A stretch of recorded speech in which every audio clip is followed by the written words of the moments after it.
আসসালামু আলাইকুম। দরদ দেখার অভিজ্ঞতাটা আজকে একটু শেয়ার করব আপনাদের সঙ্গে। দরদ cinema first day first show দেখার অভিজ্ঞতা। দরদের রিভিউ আমি দিয়েছি। আপনাদের কাছে রিভিউ পছন্দ হয়নি। আমি জানি রিভিউ পছন্দ হবে না। আমি বলেই নিয়েছি। সাকিবিয়ানদের কাছে ক্ষমাও চেয়ে নিয়েছি যে আপনারা দেখেন না সেকেন্ড পার্টটা। আমার রিভিউর ফার্স্ট পার্টটা হচ্ছে আপনাদের জন্য। সেকেন্ড পার্টটা আপনাদের জন্য না। সেকেন্ড পার্টটা একান্তই আমার ব্যক্তিগত মতামত। এবং সেকেন্ড পার্টটার সঙ্গে যারা যারা একমত, যারা যারা একমত না, এটা তাদের ব্যক্তিগত বিষয়, যার যার পার্সোনাল বিষয়। অনেকে বলেছেন এই সময়ে সেকেন্ড পার্টটা না দিলেই হতো। হ্যাঁ, সেক্ষেত্রে আমি একমত পোষণ করছি যে ছবির প্রথম দিনেই সেকেন্ড পার্টটা আমার দেওয়াটা না দিলেও হতো। অনেকে ভাবছেন যে আমার রিভিউ দেখে মানুষ সিনেমাটা দেখবে না, এই বিষয়ে আমি একমত না ভাই। আজকের দুনিয়ায় কেউ কারো ডিসিশনের উপরে প্রভাব ফেলতে পারে না। সামান্য প্রভাব যদিও ফেলে, কিন্তু যারা শাকিব খানের সিনেমাটা দেখার জন্য নিয়ত করে বসে আছে তাদের কোনো রিভিউয়ার ফিরাইতে পারবে না। আর সাকিবিয়ানরা রিভিউয়ারদের পুছে না। রিভিউয়ারদের রিভিউ শুনে সাকিবিয়ানরা হলে যায় না, বরং সাকিবিয়ানরা সিনেমাটা দেখে এসে রিভিউয়ারদের মুখে একটু প্রশংসা শুনলে আরেকটু খুশি হয়। ফাইন, আমি এই বিষয় নিয়ে আর কোনো কথা বলতে চাই না। আমি যেটা রিভিউ দিছি সেটা আমার একান্ত ব্যক্তিগত রিভিউ। এর উপরে কারো কোনো প্রভাব নাই। অনেকে বলছেন আমাকে কেউ টাকা দিয়েছে, অনেকে বলছেন অন্য আমাকে টাকা দেয় নাই।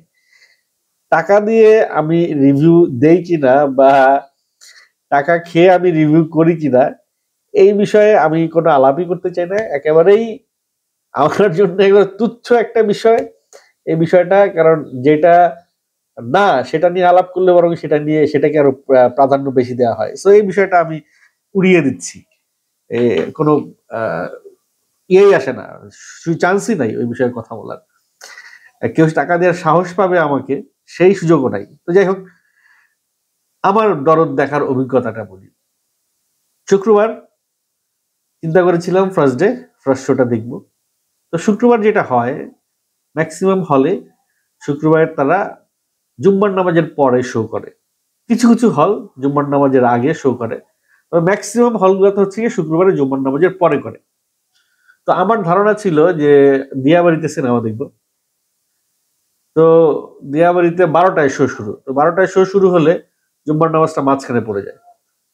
তো পরে আমি চিন্তা করলাম যে নামাজটা পড়ে যদি আমি ফার্ম গেটে, আমার নিউ মার্কেটের কাজ ছিল, তো ফার্ম গেটে ড্রপ নিয়ে যদি আমি আনন্দ সিনেমা হলে সিনেমাটা দেখি তাহলে কেমন হয়।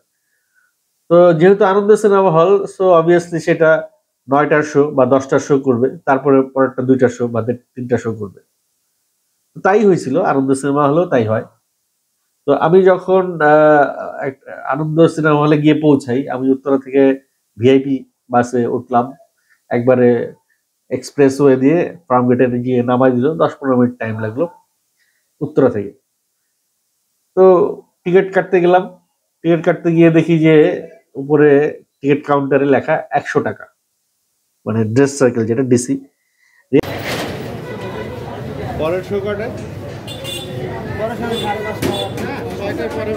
এখন চলতেছে একটা, শুরু হয়ে গেছে? এখনো শুরুই হয়। 3টার পরে একটা হবে, 3টার 6টা বা 6:30। 3টা থেকে একটা না? হ্যাঁ, এখন শুরু হবে। 3টা থেকে একটা শুরু হবে।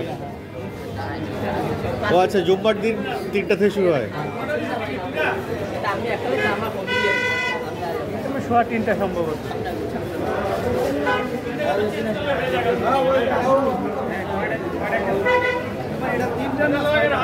তিনটা 3:30 মনে হয়।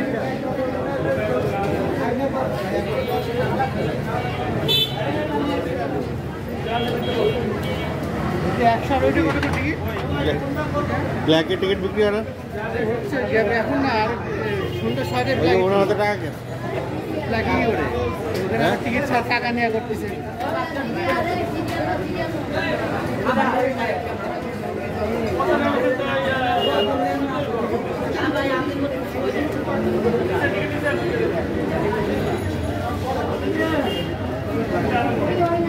কত ডিসি? 100 টাকা।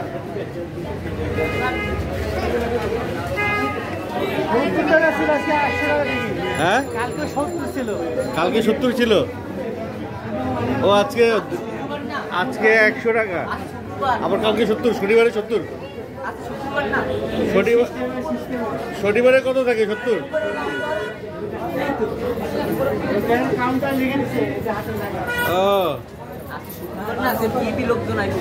শুক্রবারে 100 টাকা আর প্রত্যেকদিন 70 টাকা।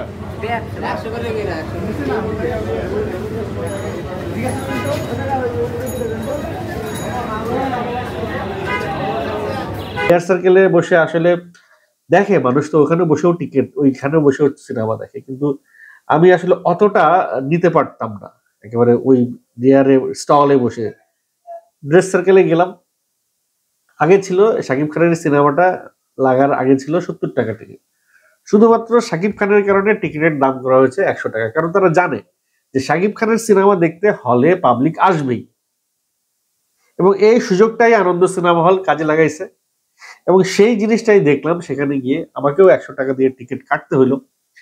তবে মজার বিষয় হচ্ছে গিয়ে তারা ব্ল্যাকেও টিকিট রাখছে, ড্রেস সার্কেল মানে কাউন্টারেও টিকিট রাখছে, কাউন্টারেও টিকিট সেল হচ্ছে, ব্ল্যাকেও টিকিট সেল হচ্ছে। কিছু কিছু লোক দেখলাম ব্ল্যাকের টিকিট কাটছে, সেটা আমি বুঝতে পারলাম না কেন তারা ব্ল্যাকের টিকিট কাটলো। 100 টাকার টিকিট 150 টাকা দিয়ে কাটলো, বা বা 50 টাকার টিকিট 80 টাকা দিয়ে কাটলো, এরকম দেখলাম। এবং আমি তাদের কারোর সঙ্গে যে আমাকে যে টিকিটটা দিছে, টিকিটটা আমার পকেটে এখনো আছে। মজার বিষয় হচ্ছে আমার টিকিটটা তারা ছিঁড়েই নাই, এই যে আমার টিকিটটা তারা ছিঁড়েই নাই, টিকিটের অর্ধেক অংশ শুধু ছিঁড়ে রাখা দরকার কথা। ওই টিকিটের গায়ে স্পষ্ট লেখা আছে দাম হচ্ছে 50 টাকা, কিন্তু তারা যেটা করলো উপরে একটা সিল মেরে দিছে 100 টাকা। টিকিটের গায়ের দাম 50 টাকা, উপরে একটা সিল মেরে দিছে 100 টাকা। তো এইটার বিষয়ে আমি তাদের কাছে প্রশ্ন করলাম, সঠিক জবাব পাইলাম না। আচ্ছা, এটা এখানে টিকিটের উপরে লেখা আছে শীতাতপ নিয়ন্ত্রিত, এখানে এসির ছিটে ফোটাও নেই। আনন্দ সিনেমা হলটা শীতাতপ নিয়ন্ত্রিত লেখা, কিন্তু এসির কোনো ছিটে ফোটাও নেই। হ্যাঁ, তবে মাথার উপর একটা ফ্যান পেয়েছি, আর শীতকাল যেহেতু মানে প্রায় শীত আসতেছে, গরম লাগে নাই হলের মধ্যে। সিটগুলোর অবস্থা কিরকম? সিটগুলোর অবস্থা খুবই যাচ্ছে তাই। কিছু সিট ভেঙে চুরে গেছে, কিছু সিট হেলে গেছে, আর কিছু সিট বসার মতো আছে। মানে ধরেন 20 বছর বা 30 বছর আগে সিট বসানো হয়েছে, ওই সিট ওই অবস্থায় আছে, নতুন করে সিট রেনোভেশন হয় নাই।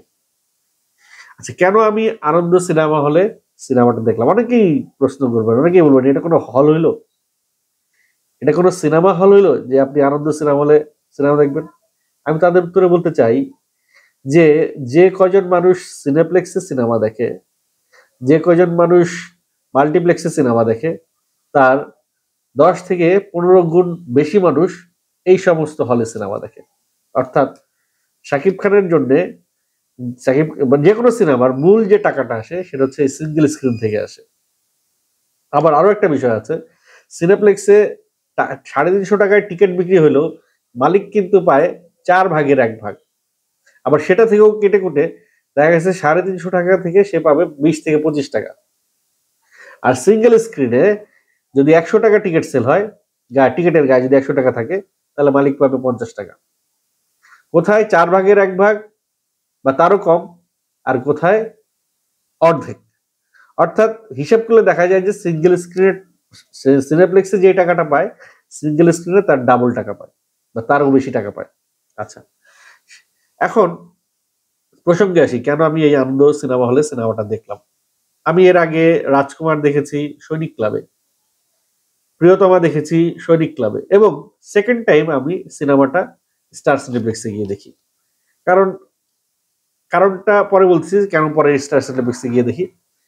এই সিনেমা হলে গিয়ে সিনেমা দেখি তাদের জন্য যারা বেসিক্যালি সিনেমাটা ভালোবেসে দেখতে যায়, ডেট করতে যায় না, পপকর্ন খেতে যায় না, বা সিনেমা রেখে অর্ধেকটা দেখে বাকিটা সময় চলে যেতে যায় না, বা তাদের জন্য দেখতে যাই যারা একই সিনেমা 10 থেকে 15 বার দেখতে যায়, একই সিনেমা 10 থেকে 15 বার দেখতে যায়, তাদের জন্য দেখতে যাই।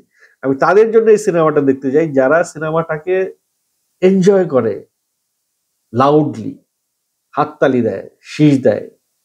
আমি এই কারণে সিনেমাটা দেখতে যাই যে দর্শকের রিয়াকশনটা বোঝা যায়, যে কোন ইমোশনটা এখন দর্শক খাচ্ছে, কোন জায়গায় হাত দিলে দর্শকের হৃদয়টা নেড়ে ওঠে, কোন জায়গায় নাড়া দিলে দর্শকের হৃদয়ের তার নাড়ে, এই জিনিসটা বোঝা যায় সিঙ্গেল স্ক্রিনে।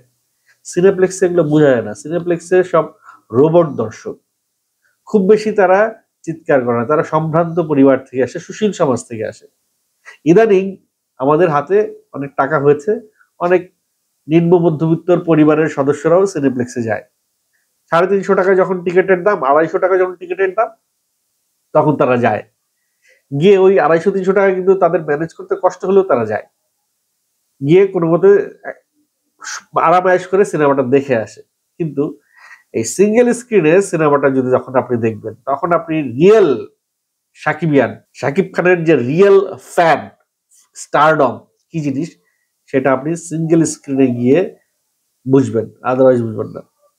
একটা মানুষ গরমে ঘামাইতে ঘামাইতে, হাত পাখা দিয়ে বাতাস করতে করতে কখন সিনেমা দেখে? এই প্রশ্নের উত্তর দিতে পারবেন? একটা মানুষ কখন শার্ট এরকম এরকম শার্ট নাড়াইতে থাকে, শার্ট ভিজে টপ টপ করে পানি পড়ে, তারপরেও এই ভেতরে একটা মানে একটা বাজে গন্ধ, স্মেল, তারপরে গরমে ঘামায় যাচ্ছে, ফ্যানের বাতাসে কাজ হচ্ছে না, স্ক্রিনটা ঠিকঠাক দেখা যাচ্ছে না, ঘোলা, তারপরেও কেন সে ওইখানে গিয়েই সিনেমাটা দেখে? বলতে পারবেন? একটাই উত্তর, তার পকেটের অবস্থা ওই পর্যন্ত। তার পকেটে যদি 500 থেকে 700 টাকা খরচ করার মতো অ্যাবিলিটি থাকতো, তাহলে সে ওইখানে যাইতো না। আর সে দেখা যায় না, গেলে তার প্রিয় লোকটিকে নিয়ে যায়, প্রিয় মেয়ে বা প্রেমিকা বা প্রিয় মানুষটিকে নিয়ে যায়। তো 3-4 জন সিনেমা দেখলে 300 টাকা লাগে যদি ড্রেস সার্কেলে দেখে, আর যদি স্টলে, রিয়ার স্টলে দেখে, সেটা অন্য হিসাব। তো এই 300 টাকার পরিবর্তে সিনেপ্লেক্সে 1500 টাকা 2000 টাকা লাগবে, যে 1500 টাকা 2000 টাকা তার এক সপ্তাহের উপার্জন। এক সপ্তাহে, পুরো এক সপ্তাহে ওই 2000 টাকা দিয়ে তারা চলে। সেই এক সপ্তাহের টাকা তারা এইভাবে খরচ করতে পারে না। এই কারণে তারা সিনেপ্লেক্সে যায় সিনেমা দেখতে পারে না, তারা সিঙ্গেল স্ক্রিনে যায় সিনেমা দেখে। আর সিঙ্গেল স্ক্রিন কি বলবো ভাই, এই যে 80-90টা সিনেমা হল, এই 80-90টা সিনেমা হল, এরা এত স্বার্থপর, এরা এত নির্মম, এরা এত মানে ফ্যাসিস্ট। শেখ হাসিনা যে ফ্যাসিস্ট বলি, তার চাইতে চরম ফ্যাসিস্ট এরা। এরা টিকিটের গায়ে 30 টাকা বাড়ায় দিতে পারে, কিন্তু সিনেমা হলের পরিবেশ ঠিক করতে পারে না, 2টা সিট ঠিক করতে পারে না, একটা ফ্যান ঠিক করতে পারে না, সিনেমার পর্দাটা ঠিক করতে পারে না, সিনেমার প্রজেকশনের লাইটটা ঠিক করতে পারে না, সাউন্ড সিস্টেমটা ঠিক করতে পারে না। অথচ এই পুরো বিষয়টা যদি তারা রেনোভেশন করে, 20 থেকে 30 লক্ষ টাকা খরচ হবে, যেটি কিনা তার এক সাকিবিয়ানের সিনেমা দিয়ে তার 2 গুণ বা 3 গুণ টাকা উঠে আসে, এক শাকিব খানের সিনেমা দিয়ে। শুধুমাত্র তুফান চালায়া এক সিনেমা হল রেনোভেট করা যায়, সেটা আগামী 10 থেকে 15 বছর টিকবে এক তুফানের টাকা দিয়ে। কিন্তু তারা সেটা করে না। কেন করে না আমি জানি না। এই টাকা তারা নিয়ে কোথায় ইয়ে করে, তারা বুঝে গেছে যে, বা তারা ধরেই নিছে যে এখান থেকে যা আসে আসুক, ওইটাই প্রফিট, এটার খরচই করবো না। এরকম অনেক ব্যবসায়ী দেখবেন যে দোকানে গিয়ে ঢুকলে দেখবেন যে ওই সেল ফাঁকা, ওই সেল ফাঁকা, ধুলা বালি, কোন রকমের সে দোকানে বসছে, একটা প্রোডাক্ট চাইলে আইনা বুঝে উঠেছে, তারপরে দিচ্ছে। এরকম ঘটনা ঘটছে আমার সাথে। এই আনন্দ সিনেমা হলের ক্যান্টিনে এই ঘটনা ঘটছে।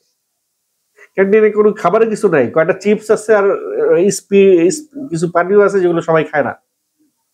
ক্যান্টিনের হচ্ছে এই অবস্থা। তবে অন্যান্য সিঙ্গেল স্ক্রিন, আমি সৈনিক ক্লাবে গেছি, সৈনিক ক্লাবের চাইতে আনন্দ হলের ইয়েটা একটু বেটার, একটু বেটার। কিন্তু আমাদের সিনেমাকে বাঁচাইতে হইলে, আমি যত কোটি টাকা দামের সিনেমাই বানাই ভাই, যত এই যে দরদ 10 কোটি টাকা দিয়ে সিনেমা বানাইছেন, এটার আউটপুট যদি না আসে, 10 কোটি টাকার সিনেমা আমার এইখানে চালায় লাভ কি? এই যে 10 কোটি টাকা খরচ করলেন, এই যে আনন্দ হলে, যে এটার কোনো আউটপুটই পাইলাম না, স্ক্রিনটা ঠিক পাইলাম না, সাউন্ড সিস্টেম ঠিক পাইলাম না, কোনো কালার গ্রেডিংটা ঠিক পাইলাম না, কোনো মতে সিনেমাটা, ডায়লগের অনেক সময় বোঝা যায় না, কোনো মতে সিনেমাটা দেখে আসছি আমি। দেখে এসে মানে এই যে এইখানে আমার উত্তর, যে কেন আমি পরে স্টার সিনেপ্লেক্সে গিয়ে সিনেমাটা দেখি, বা মাল্টিপ্লেক্সে গিয়ে সিনেমা দিয়ে গিয়ে দেখি পুরো সিনেমাটা প্রপারলি এনজয় করার জন্য। আর সিঙ্গেল স্ক্রিনে গিয়ে আমি সিনেমাটা দেখি পুরো সিনেমাটার ভাইবটা বোঝার জন্য, জানার জন্য যে দর্শক এটাকে কিভাবে একসেপ্ট করতেছে। বিশ্বাস করেন ভাই, আপনি এই আমি তো তুফান দেখছি মাল্টিপ্লেক্সে এই সিঙ্গেল স্ক্রিনে বসে, আমি তো প্রিয়তমা দেখছি, আমি তো দরদও দেখলাম। সো আমার রিভিউয়ের সঙ্গে একেবারে আমি আমি কোনো বানিয়ে কিছু বলি নাই। আমারও রিভিউ প্রসঙ্গে চলে আসছে, রিভিউ প্রসঙ্গে কিছু বলবো না। যাই হোক, আমি মাত্র 3টা চিৎকার পাইছি, অথচ চিৎকারের পর চিৎকার তুফানে, রাজকুমারে, প্রিয়তমায়। মানে এই হয়তো এই গল্পটা নতুন বাংলাদেশে, এই ধরনের গল্প বাংলাদেশে এর আগে হয় নাই। তার উপর শাকিব খান এই ধরনের গল্পে কাজ করছে, হয়তো তারা রিসিভ করতে পারছে না, এখনো সময় লাগবে তাদের কাছে এই ধরনের। তারা কারণ সাকিবিয়ানরা বা শাকিব খানের দর্শক বলতেই চায় অ্যাকশন, বারবার কাট কাট ডায়লগ, এন্ট্রি, এগুলো চায় তারা, কমার্শিয়াল ফ্লেভার, তাদের এটা চাহিদা। যার কারণে তুফান এরকম একটা হাইপ পেয়ে গেছে। শাকিব খানের দর্শকরা যা চায় তাই ছিল তুফানে। যদিও তুফানের গল্পের চাইতে দরদের গল্পটা বেটার, তুফানের গল্পের চাইতে কিন্তু দরদের গল্পটা বেটার। বাট আমরা শাকিব খানের কাছে এখন যেটা ডিজার্ভ করি বা যেটা ডিমান্ড করি বা যেটা চাই, এখন শাকিব খানকে যেই পর্যায়ে দেখতে চাই, শাকিব খানকে আমরা যেই পর্যায়ে নিয়ে গেছি, সেই পর্যায়ে গিয়ে শাকিব খান যদি দরদের মতো আউটপুট দেয়, সেটা আমাদের কাছে হতাশাজনক। শাকিব খানের কাছে দরদ চাই না বা দরদের মতো আউটপুট চাই না, শাকিব খানের কাছে আউটপুট চাই এর চেয়ে বেশি, এক্সট্রিম লেভেলের কিছু একটা, যেটা আমরা দেখি নাই এর আগে। হ্যাঁ, শাকিব খানের এই অভিনয় দেখি নাই এর আগে, সত্য। সে যে ধরনের সাইকো প্যাটার্নের অ্যাক্টিং করছে, এই ধরনের অ্যাক্টিং দেখি নাই। কিন্তু পুরো সিনেমাটা কিন্তু সে মানে একেবারে যে একজন সাইকো প্যাটার্নের যে অ্যাক্টিংটা পুরো সিনেমা, সেটা ক্যারি হয় নাই। কিছু কিছু জায়গায় ওই অ্যাকশনের দৃশ্যের সময় বা দুই একটা জায়গায় গুনে গুনে বলা যাবে কয়টা জায়গায় সে সাইকো ডিআইডি যে সিমটম, সেই সিমটমটা দেখা গেছে, গুনে গুনে বলা যাবে। হাসপাতালের একটা দৃশ্য, সবকিছু মিলিয়ে আমার সিঙ্গেল স্ক্রিনে দরদ দেখে যে অভিজ্ঞতাটা এর আগে হয়েছে শাকিব খানের সিনেমাগুলোতে, সেরকম অভিজ্ঞতাটা থেকে আমি এইবারে একটু ভিন্ন রকম অভিজ্ঞতা পাইছি। এইবারের অভিজ্ঞতা হচ্ছে কেন জানি আমার কাছে মনে হয়েছে দর্শকরা অনেক ম্যাচিউর হয়ে গেছে।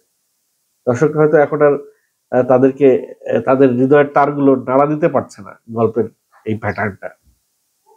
তারপরেও শাকিব খানকে তো আর এক ধরনের গল্পে দেখা যাবে না, ডিফারেন্ট ডিফারেন্ট টাইপের গল্পে তাকে দেখতে হবে, তাকে করতে হবে। শাকিব খানকে এখন মাল্টি কাস্টিংয়ে তাকে দেখা যাবে, তাকে বিভিন্ন চরিত্রে, বিভিন্ন ধরনের চরিত্রে সে আসবে। যেমনটা রজনীকান্ত আসে, যেমনটা অমিতাভ বচ্চন আসে, যেমনটা শাহরুখ খান আসে, বিভিন্ন ক্যারেক্টার সে এখন ট্রাই করবে। এখন আর চকলেট বয় কলেজে গিয়ে প্রেম করছি ক্যারেক্টার আর এখন শাকিব খানের সঙ্গে যায় না। তো সেই জায়গা থেকে আমার কাছে সিঙ্গেল স্ক্রিনে সবসময়, যদি কমফোর্টের জায়গাটা বলেন, তাহলে সিঙ্গেল স্ক্রিনে আমি কমফোর্ট লেভেল একেবারে জিরো, একেবারে জিরো বলতে জিরো। এখানে কোনো কমফোর্ট নাই। আমি শুধুমাত্র সেই সমস্ত দর্শকদের টানে যাই যে সমস্ত দর্শকরা সিনেমাটা ভালোবেসে দেখে, তাদের সঙ্গে বসে 3টা ঘন্টা পার করতে চাই, কারণ তাদের সেই ফিলটা নিতে চাই। তারা এখন কি চায়, কি দেখে, কি বুঝে তারা শীষ দেয়। এই যে 50 টাকা, এই যে দ্রব্যমূল্যের যে ঊর্ধ্বগতি, সেই ঊর্ধ্বগতির বাজারে 300 টাকা খরচ করে সিনেমা হলে এসে একা তো দেখে না, 3-4 জন নিয়ে দেখে। 300-400 টাকা যে খরচ করে 300 টাকার কাঁচা বাজার দিয়ে তার 3-4 দিনের কাঁচা বাজারের হয়ে যায়, জোগাড় হয়ে যায়। তারপরেও তারা আসে, কেন আসে? ওই প্রশ্নের উত্তরটা জানার জন্য আমি সিঙ্গেল স্ক্রিনে যাই।